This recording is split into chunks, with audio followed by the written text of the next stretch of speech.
اس وقت مجھے یہ بتانا ہے کہ ہر گھر میں الحمدللہ افطار کے وقت کھجور ہوتی ہے. الحمدللہ بہت ہی کم ایسے اکا دکا گھر ہوں گے جہاں افطار میں کھجور کا انتظام نہیں ہوتا ہوگا، ورنہ باقی ہر گھر میں کہیں مدینہ منورہ کی کھجور ہے تو کہیں ایران کی کھجور ہے، کہیں لمبی کھجور ہے، کہیں اجوا کھجور ہے، کہیں برنی تو کہیں قلمی، کہیں بہت پیاری پیاری کھجوریں ہوتی ہیں. لیکن کھجور کھانے کا مسنون طریقہ کیا؟ ہم لوگ کیا کرتے ہیں، جیسے اذان ہوئی مغرب کی یا افطار کا وقت ہوا، اللہم لک صمت و بک آمنت، دعا پڑھی اور دعا پڑھنے کے بعد سیدھے کھجور ہمارے منہ میں نہیں. اس وقت بھی میری ماں و بہنوں اور میرے محترم دوستوں اور بزرگوں اگر خیال رکھے تو بہت اچھا ہوگا.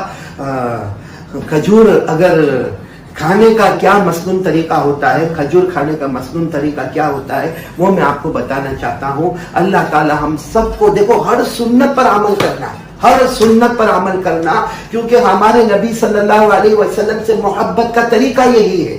امام مالک رحمت اللہ علیہ نے فرمایا، حضرت نوح کی کشتی میں جو بیٹھے، حضرت نوح علیہ السلام نے کشتی بنائی تھی، جو کشتی میں بیٹھے وہ بچ گئے اور جو کشتی سے باہر گئے وہ ڈوب گئے. جو کشتی میں بیٹھے وہ بچ گئے اور جو کشتی سے باہر گئے وہ ڈوب گئے.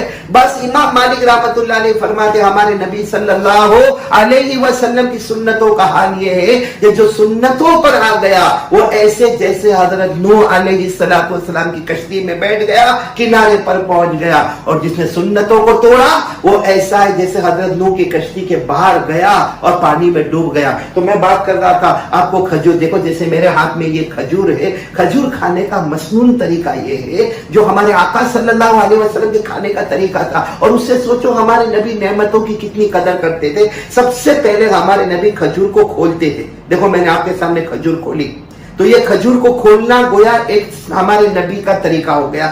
پھر اس کے بعد ہمارے نبی بیج کو نکالتے تھے، جیسے یہ بیج نکلا اور اس کو چوستے تھے.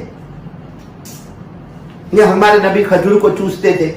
تو کھجور کو بیج کو نکالنا اور چوسنا یہ دوسرا طریقہ ہو گیا. پھر ہمارے نبی اس کو اپنی 2 انگلی پر رکھ لیتے تھے، 2 انگلی پر، ایک روایت میں 2 انگلی، ایک روایت میں انگوٹھے کا بھی ذکر آتا، اور پھر اس کو دسترخوان پر پھینک دیتے تھے.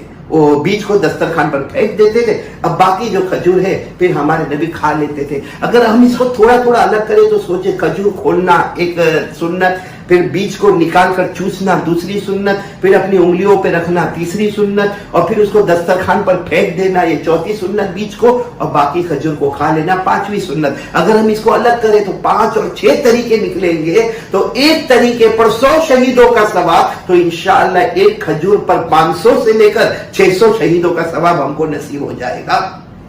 یہ ایک سنت آپ کو بتانی تھی، بہت ضروری تھی جو میں نے آپ کو بتا دی. انشاءاللہ اب سے ہم کھجور اسی طریقے پر